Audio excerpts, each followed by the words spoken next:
So your heart is shattered, pulverized even. The pain is so immense, so all-consuming, that the first logical step your brilliant mind concocts is to find a new person to fill the void.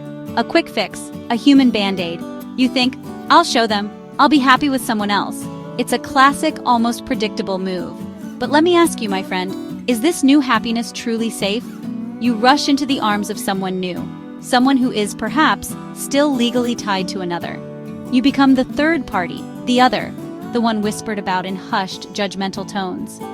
And you think this is a solution? How utterly naive. You see, in the Philippines, the heart does not operate in a vacuum. It operates within the rigid confines of the family code. When you knowingly enter a relationship with a married person, you are not just playing with fire, you are dousing yourself in gasoline and dancing next to the flames. You are willingly stepping into a legal minefield. The law has names for this kind of love. Adultery, if you are the woman involved with a married man, and concubinage for the man who keeps a mistress. These aren't just ugly words, they are criminal offenses. They come with consequences far more painful and humiliating than a simple heartbreak. So you thought being single was the ultimate shame? Oh please. How does the prospect of a court summons sound? Imagine your name, your face, plastered all over a legal complaint. Think about the stress, the sleepless nights, the endless consultations with lawyers, and the staggering fees that could have been spent on, I don't know, a vacation or therapy. Suddenly, the quiet solitude of being single seems like a luxurious 5-star retreat, doesn't it? You wanted to escape the pain of a breakup, but instead, you've signed up for a public spectacle of shame, legal battles, and the very real possibility of a criminal record. Congratulations on your escape. You've successfully traded the private pain of a broken heart for the public humiliation of a lawsuit. You wanted to prove you could move on, but all you've proven is your capacity for poor, reckless decision-making. The temporary validation you get from this new person will feel incredibly hollow when you're sitting in a courtroom, being cross-examined about the intimate details of your affair. Is that the win you were looking for? Is that the peace you were so desperately seeking? Think again. The only thing you've won is a ticket to a drama you never truly wanted a leading role in. Let's elevate the discussion, shall we? Some people aren't content with just one illicit affair. They collect partners like they're collecting trading cards, juggling multiple relationships, multiple commitments, and consequently, multiple legal liabilities. They operate under the grand delusion that having more people in their lives will somehow equate to more love and less loneliness. It's a fascinating, albeit catastrophically flawed philosophy. In this country, unless you are covered by specific cultural and religious exceptions under the law, having more than one spouse is not a sign of being a great lover. It's a crime. It's called bigamy. Imagine the sheer audacity. You marry someone while your previous marriage is still legally subsisting. You stand before another set of witnesses, another officiant, and you lie. You lie about your past, your present, and the future you are promising. You think you can get away with it? The world is small, and social media is even smaller. Secrets have a way of unraveling in the most spectacular and public fashion. And when they do, you are not just facing an angry ex or a scorned new partner. You are facing the state. You are facing a criminal charge that could land you in prison for a very, very long time. Let's weigh the options. On one hand, you have the perceived shame of being single. Your relatives might ask annoying questions at family gatherings. Your friends might try to set you up on awkward dates. It's uncomfortable, I get it. On the other hand, you have the very real, very tangible, and utterly mortifying reality of being convicted of a crime. Picture yourself in a courtroom declared guilty of bigamy. The gavel falls. Your life, your reputation, your freedom, all gone. Now tell me again, which is more shameful? Being single or wearing an orange jumpsuit? The choice seems glaringly obvious, doesn't it?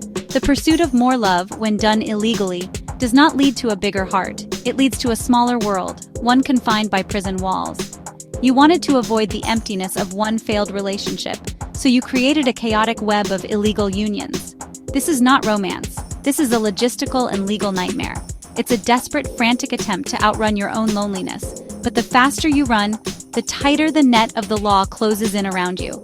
The ultimate irony is that in your quest for multiple connections, you risk ending up completely and utterly alone, isolated by your own disastrous choices. Here's a truth that many refuse to accept. Moving on is not about finding a new person. It is not a race to see who can get into a new relationship first. That isn't healing. That's just applying a dirty bandage to a festering wound. You jump from one long-term relationship, filled with its own unique history of pain and trauma, directly into another. You don't pause. You don't reflect. You don't even bother to ask yourself what went wrong or what part you played in the demise of what you once had. You just grab the nearest person and hope their presence will magically erase the past. It's a pattern, a pathetic, repeating cycle of self-sabotage. This desperate search for an immediate replacement is not a solution. It's a symptom of a deeper problem. You are not looking for a partner. You are looking for a distraction. You are so terrified of facing yourself, of sitting with your own pain, that you would rather inflict your unresolved issues onto a brand new, unsuspecting person. You carry the baggage from your last relationship, the trust issues, the insecurities, the anger, and you unpack it all in your new one. Is it any wonder that these rebound relationships so often crash and burn in the most spectacular fashion? You are doomed to repeat the same mistakes because you never learned the lessons from the last one. And the irony is simply delicious, isn't it? You spent years in a relationship that ended in pain, and your immediate response is to enter a situation that is almost guaranteed to cause even more pain, not just for you, but for others. If your new partner is also on the rebound, you've created a perfect storm of emotional instability. If you're entering an affair, as we've discussed, you're inviting legal and social ruin. The stress of hiding, the guilt, the constant fear of being discovered. How is any of that better than the clean, albeit painful, break you just experienced? It's like escaping a burning building only to run straight into a minefield. The truth is, you cannot heal in the same environment that is making you sick. And if your sickness is a refusal to be alone and process your emotions, then another relationship is just another contaminated environment. It won't bring you peace. It won't bring you closure. It will only bring you a temporary reprieve from your own thoughts, followed by a much harder crash. True forward movement doesn't come from finding someone new to cling to.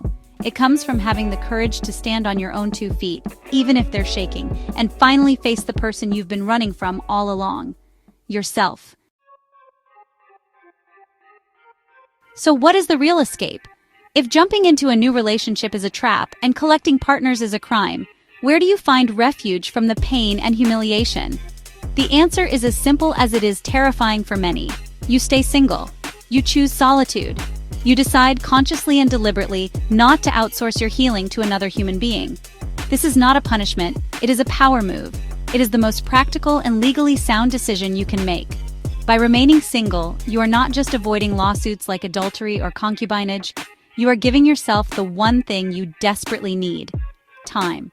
This is your chance to focus on the most important relationship you will ever have, the one with yourself.